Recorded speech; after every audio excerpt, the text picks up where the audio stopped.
జామ తోట సాగు తక్కువ పెట్టుబడితో నాటిన సంవత్సరం నుండే దిగుబడి మొదలవుతుంది. మొదటి దిగుబడితో పెట్టిన పెట్టుబడిని పొందే అవకాశం ఉంటుంది. గతంలో జామ తోట రైతులు మొక్కలను ఒక్కో ఎకరానికి 200 నుండి 300 మొక్కల వరకే నాటుకునేవారు. కానీ ప్రస్తుతం పూర్తి అవగాహన మరియు తోటలపై ఇతర ప్రయోగాలు సఫలం కావడంతో అధిక దిగుబడుల కోసం రైతులు అధిక సాంద్రత పద్ధతి ద్వారా ఒక్కో ఎకరానికి 2000 మొక్కల వరకు నాటుకోవటం జరుగుతోంది.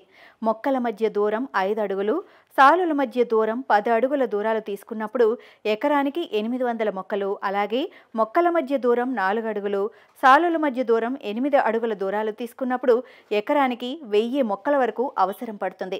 అధిక సాంద్రత పద్ధతి ద్వారా తోటను సాగు చేయాలని భావించే రైతులు మొక్కల మధ్య దూరం 3 అడుగులు, సాలుల మధ్య దూరం 4 నుండి 5 అడుగుల దూరాలు తీసుకున్నప్పుడు ఎకరాకి 2000 నుండి 2500 మొక్కల వరకు అవసరం పడుతుంది.